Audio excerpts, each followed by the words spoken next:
wanted to get into healthcare always, which didn't quite happen. This whole physiotherapy profession was just emerging at that point. So how did you feel when you couldn't? It was upsetting. I'm actually really proud to be a therapist. Parents were bothered. They were just like really sad. I don't think I would have become an engineer. I have always been fascinated by brain. I think it's a fantastic organ. You are a neuro-specialized children physiotherapist. Kavi has been a physiotherapist for under 3 decades, specializing in handling children with complex neurological developmental conditions. She is a highly specialist paediatric physiotherapist with extensive experience in NHS and BOBATH concepts. Kavi has been a qualified but both trained physiotherapist for more than 10 years now. She enjoys treating children with severe disabilities since their birth. She is also the chairperson and co-founder of Excel Health Group, a leading allied health provider in England.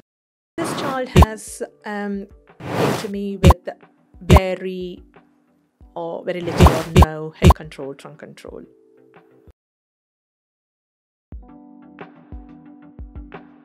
Kavi, thank you for joining us on this podcast. You've been a highly specialized physiotherapist for children for a long time. Was it always your passion to be a children physiotherapist, and how did you get here? First of all, thank you for having me here. Yeah, I wanted to get into healthcare always. I really enjoyed studying science in school, and I wanted to get into healthcare. I thought I would become a doctor, I would study medicine, which didn't quite happen. And then I came across this whole physiotherapy profession was just emerging at that point. It was in like 97. It was just emerging. It was a very new profession, and I also had an experience in physio for myself. I had a bad accident when I was in A-levels, and I had to access physio for that. That also inspired me a lot. So I went into a university in South India to become a physiotherapist. Yeah. So how did you feel when you couldn't get into the medical profession, which you always wanted to become a doctor? How did you cope with that sense that you couldn't become a doctor? I think now I'm thinking it's not a big deal at all. But I think it was then when you are like only 17 and you had all these dreams to work in a hospital environment. And when it didn't quite happen, it was upsetting. But now I'm thinking it's no big deal at all. I'm still helping people. I'm still like improving the quality of lives of the people I see in a lot of different ways. And I'm actually really proud to be a therapist, and I have no regrets at all. I do think this is a wonderful profession. And did you upset your parents? Because when we grow up in India, if you don't get into the desired profession, parents do feel upset about it. And how did that pan out for you? I think they were not upset. I think I was upset more than anybody else because I put high standard for myself, and if I don't get it, I get so upset. I don't think my parents were bothered. They were just like really sad to see me sad. That's all really, and I don't think they were upset. So in a hypothetical way, think about this. Yeah. If you didn't become a physiotherapist, Yeah. what you would have become, and consider yourself as an engineer or a doctor, do you think your life would have gone in a different direction?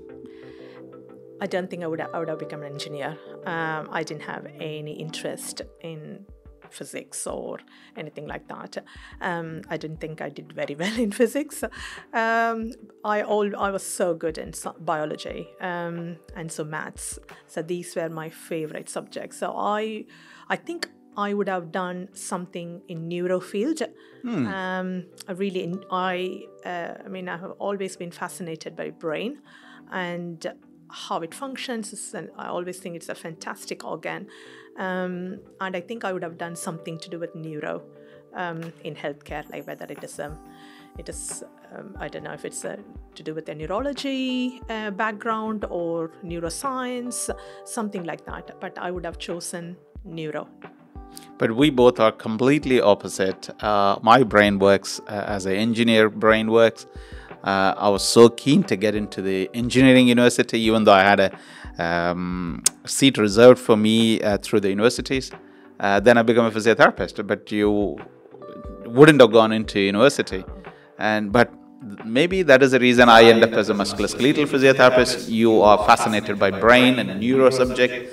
That's the reason you are a neuro-specialized children physiotherapist. So I think how we think in our brain during our younger age shapes our profession, what we get into. Yeah. And how different a physiotherapy profession since the time you happen to have a physiotherapy after your leg injury and today, if you compare the 20 years behind to date, how does it differ? Oh, it's so much different. So much different. And the way I think is different. The way I work is different. My skills are different. My understanding is different. And all the resources I use in my therapy settings, they're all different. It's always emerging. There's always new things. There's always new concepts. And that's what interesting that's makes you to keep going in therapy, because you're not doing the same thing every day. You're able to absorb all the concepts around you. Nowadays it's at your fingertips on social media. Yes. So there are so many concepts in other European countries and American countries. There's always I know it's sad, but sometimes there are a few countries who are a bit ahead of us. What are those countries? There are so many concepts in America which slowly comes here. There's a new technique called DMO. There's always something that's comes up, and it's interesting. So it is a lot different how physiotherapy was practiced, how it was understood, both by the clinicians and also by public. It's all different in a good way. Yeah. Last year when I was in Florida on a conference, I happened to meet around 10 pediatric physiotherapists. And I was talking about your work to them, and they were astonished and said that, Xavier, the standards in UK is far better than here. We didn't talk deeper into the newer techniques and stuff, but the access to physiotherapy is completely different. Maybe the way insurance is paying out people in America, that they couldn't get the therapy sooner than here. And I think it is because the NHS is getting to see the children right from the birth, and then they are diverting through the physios in the NHS and everything. And do you think the children physiotherapy could develop into even further and better fields? The standards are quite high here in the country. I would think even the standard NHS services are in very high standards, although it's all free to public. It's all high standard. The physios in NHS, I would say, they are very skilled. And I do think, working in private is so satisfying. You offer therapy a lot, and you have got this independence. You can, you're your own boss, so you can be so flexible and independent about it. What you choose to provide, how long you have to provide the sessions, how many times you see a child, it's always completely up to you. But if I say the standards and the resources, we do have great resources in NHS.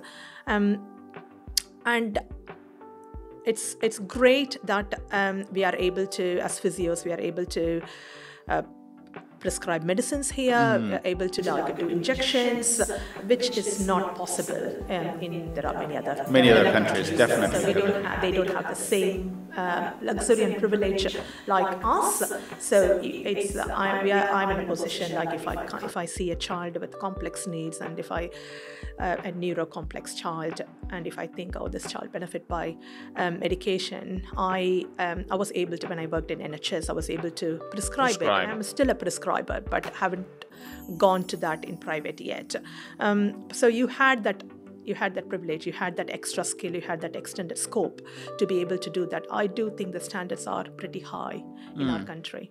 And, when I worked in NHS for a long time, and when I moved into private practice, and I happened to learn how people think in their brain, and how difficult for people to pick the phone and ring a practice to book an appointment. They go through so much anxiety and skepticism and everything. I never had any idea of those when I was working in the NHS, because people are waiting to see you for 3 months. How was your perception and experience while working in NHS? I think the working in pediatrics brings you. I think you will develop lots of qualities, or maybe you have those qualities in you already that makes you a pediatric physio. What are those qualities? It's a combination of lots of unique things. Like, the main thing I would say is understanding. Anyway, as any other physio, you have to have a very good understanding about a child's development, and of course all the childhood conditions, about all this theoretical background to it, and why it's happening, why you're seeing what you're seeing, and all those things are like quite basic for a pediatric physiotherapist. A deeper understanding about the condition you see and child's development, not just motor, but the other sensory development, other areas of development, everything. But I do think the topmost quality in a pediatric physio would be trust.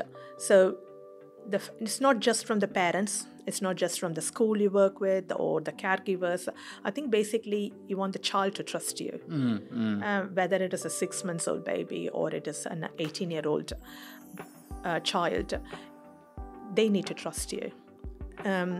In pediatrics, we do lots of manual handling. There's lots of like holding, carrying, lifting, using hoist. There's so many varieties of manual handling. You constantly handle the child.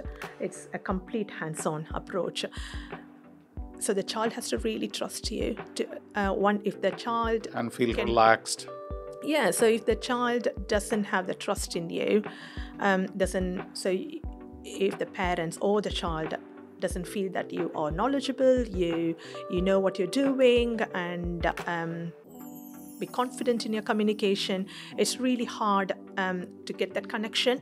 And if they don't trust you, they're not going to initiate any self-initiated moments. That's not going to happen. There's going to be fear in the moments. The session is not going to be smooth.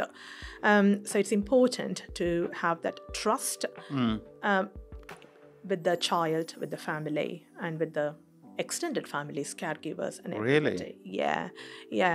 And I think other funny skill is, I would think we have to be an excellent multitasker. I would think. And also, nursery rhyme singer. Oh, I'll come to that. So I think when I say multitasking, I know people hear me singing all the time in the clinic. Yeah. It's a great skill. So I think when you're assessing a child, when you want to find out the patterns of movement, or when you are looking at the functional abilities of the child, while you are observing, you will be probably blowing a bubble, or you'll be building a block of a tower block, or you might be also having a chat about a very difficult childbirth with the parent. There'll be so many things you will be doing whilst you are actually doing an assessment. So I think pediatric physios have got this wonderful multitasking ability. I'm not saying that other physios don't have, other MSK physios don't, but I think we do a lot. MSK physios are very, very straightforward. I know. And we don't need to sing a song, we don't need to tackle with extended families and the other agencies you deal with?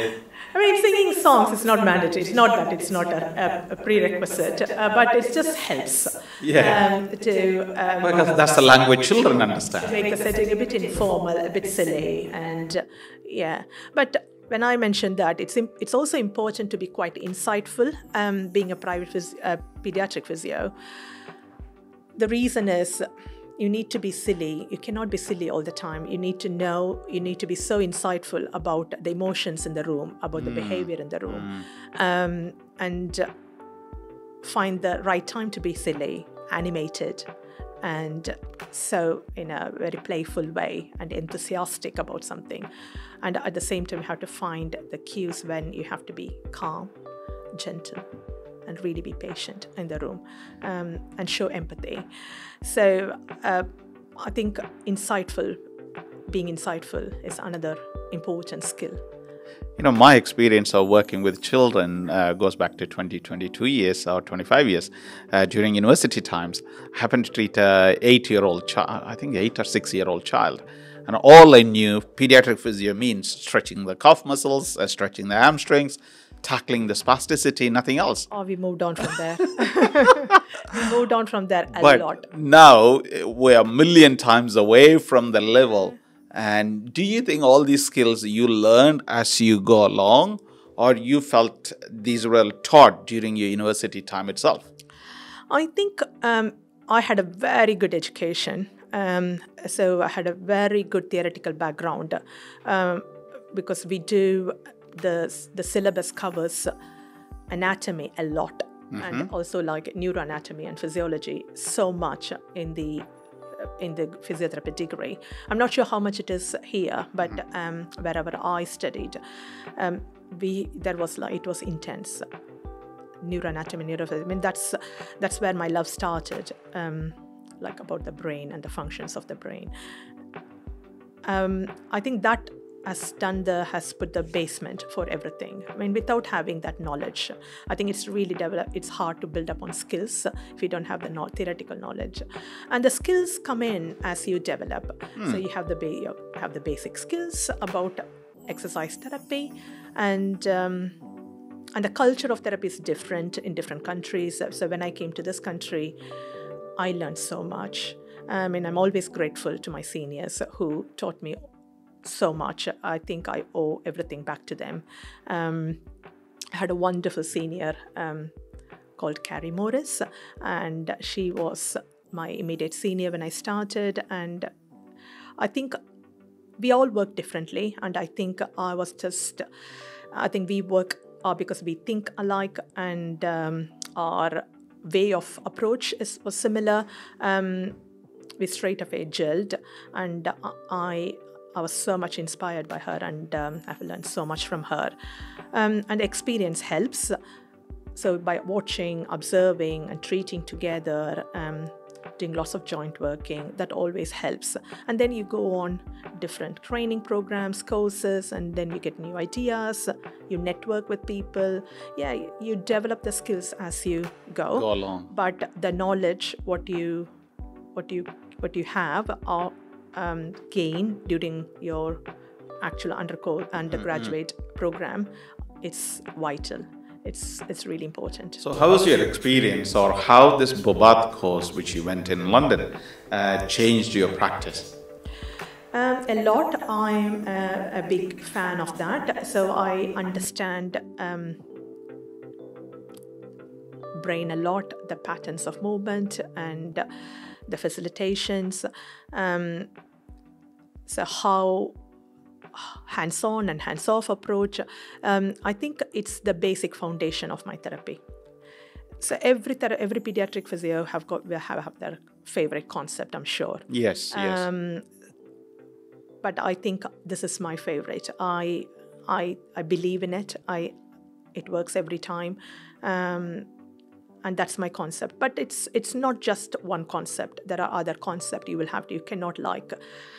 Oh, I'm just going to be a Bobat tutor. I mean, there are people who can do that, but I like to use other concepts as I go along. So if I see, sometimes I use DMO approach. It is a new concept that's coming in whenever applicable. So I'm not a sole Boba therapist or a sole DMO practitioner. So I do mix, totally depending upon the child I see and which therapy works, or so it's a combination of approaches. Share us some of the complicated clients you happen to meet or treat in your practice so far. I know you get to see varieties of patients. Maybe musculoskeletal is slightly boring because we see everything is straightforward: neck pain, back pain, shoulder pain, knee pain, ACL rupture. I wouldn't say it's boring. I know there are like people who are like such good MSK physios, and I wouldn't say anything is boring. It's just like I like what I do, and that's all really. And complex patients, I'm trying to think. I'm just going to talk about a child I have started seeing recently. Not recently, when I started coming into private practice. A child who is still GMFC. Yes, when I say GMFC, it's like it talks about the complexity of the child. So who's really complex with no head control or... Is that gross motor GMF? What is that? Yeah, gross motor function classification system. Okay. So that's like a language in pediatrics field. So that if I say sometime like GMC is 5, and that means that this child is like really complex and has got a lot of motor difficulties.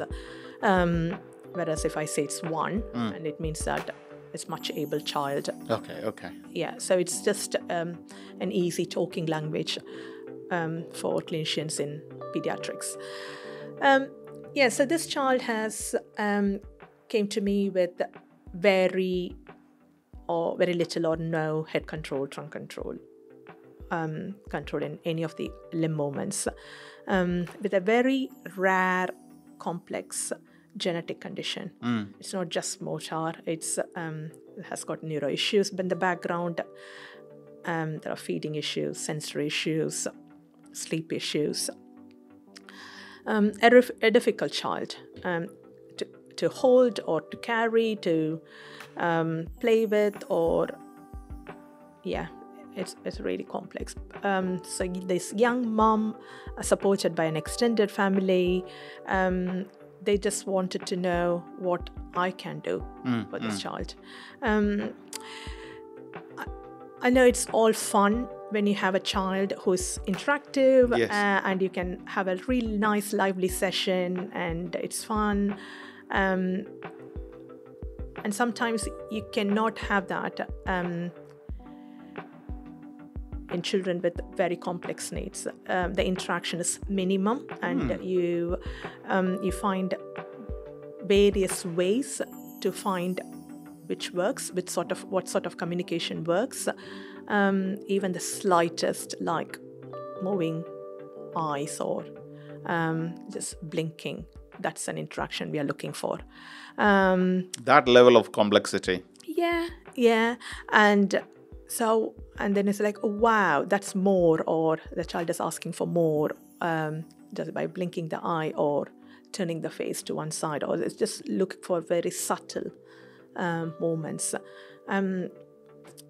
And I actually enjoy working with those children because it's like something parents and family are really like, they feel lost, and then you find a way. I'm not the expert in speech therapy, but when you play, you work across boundaries. Sometimes I'm not going to work on communication here, but sometimes you do an activity and you see a blink. I was like, oh, the child really enjoys that, and you do it more, and that's fun, and that's like so much rewarding. So we started from there, and now this child can roll. This child can lift her head up, not fully, but to extent that she can use a standing frame better. She can be in a kneeling position, be in an upright position much better. because she loves movements. The movements are not accurate. They're still very complex and atypical, but she loves movements.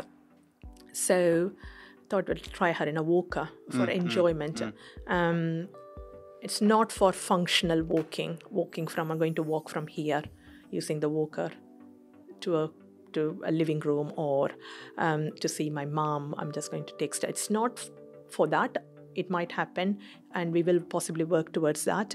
But at the moment, it is mainly for fun, enjoyment, being on feet, and to be able to experience weight bearing and standing, and have some dynamic weight shifts. So it's basically for enjoyment and bring some quality and a different positioning, posture management, and all that. So she's able to do that now, and we worked so hard for it. And a few weeks back, Mom sent a video of her being in a walker, in a party, in a family party, outside in a walker. Wow. And like taking a couple of steps, because there was music and lights in the patio, and she was taking some steps. And Mom sent the video. I was on holiday in August, and she sent me the video like, oh, look at this, Kavi, I thought you should see this. And that was so rewarding. And so I think that's probably one of the experiences. But there are many experiences, and so that really that's so rewarding, all the work you have done, and you don't see that straight away. Over how many months did you treat the child? Been seeing this child for, I would say, at least, I don't know, I can't exactly, maybe 4 months. Wow. 6 months. That's a huge improvement. Yeah. And child is still very young. So there's more. So they develop far better. I'm not going to say this child is going to.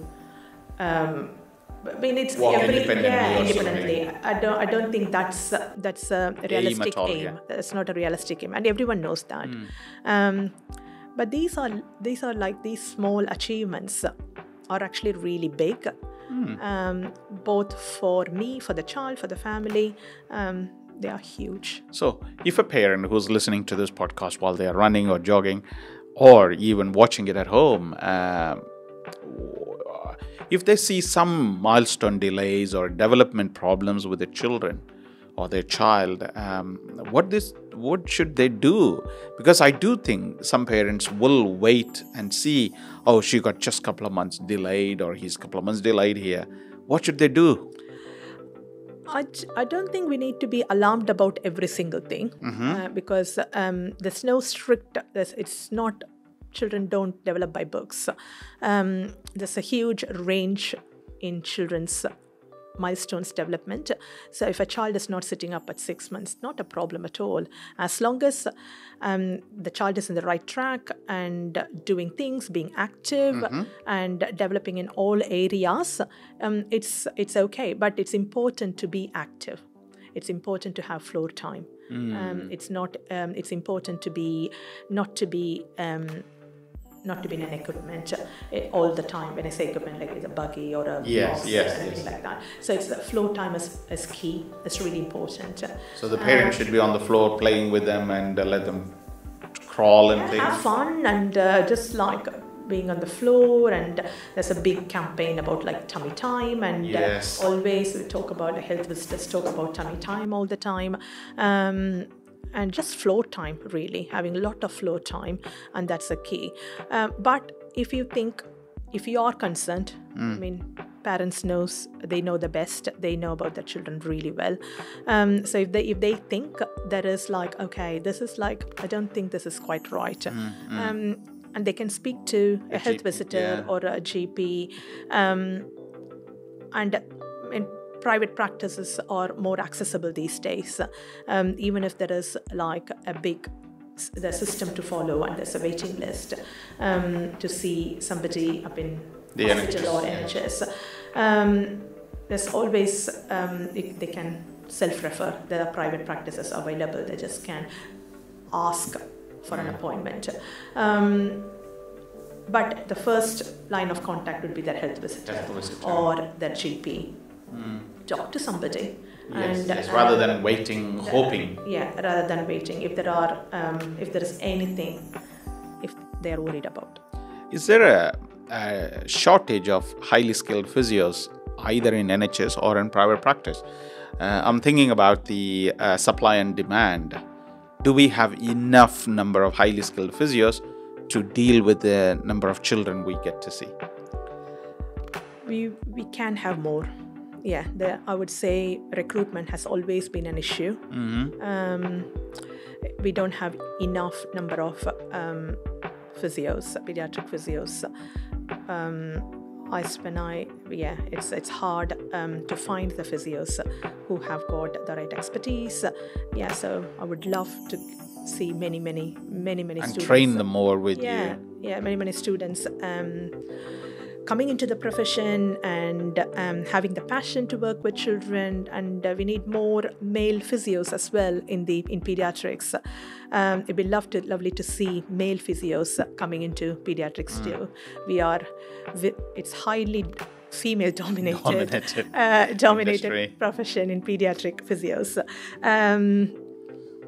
But children love male physios too. Like they think they are wonderful, and they are like, especially like when they hit like school-aged children. Okay. And not that they cannot work with preschoolers, but I've seen when I take male physio students with me, most school children get really excited and about them.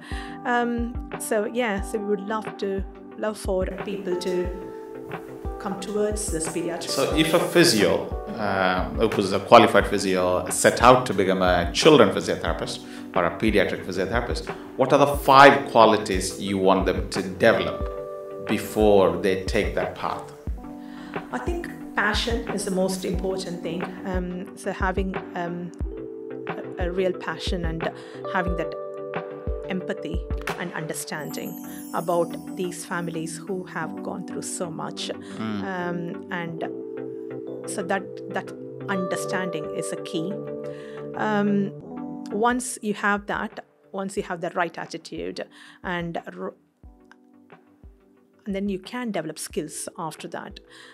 So getting to know more about child development, doing lots of self-studying, going on courses to understand pediatrics physio better, child's development better, and lots of like observing skills, working jointly, under supervision, and so getting and volunteering. There's a lot of places they can volunteer, not just in clinic, but they can volunteer there's lots of organizations that Give me a couple of names in UK where people can. I'm not sure about whole UK, but in Kent there are charities like Dimelsa. There's a charity called Step and Learn. Okay. Together. These are like organizations.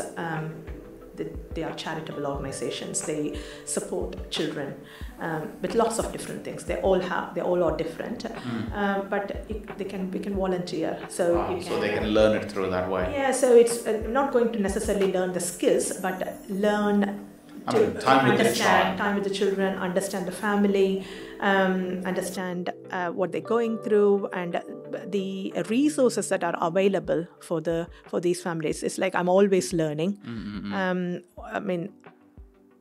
Even every day there's something a parent say, this happens here, or this is available here, or this charity supplies this charity supplied tiny tracks for my child. So that you learn all the time about the local resources, which is such big knowledge and wealth to have as a pediatric physio to support these families.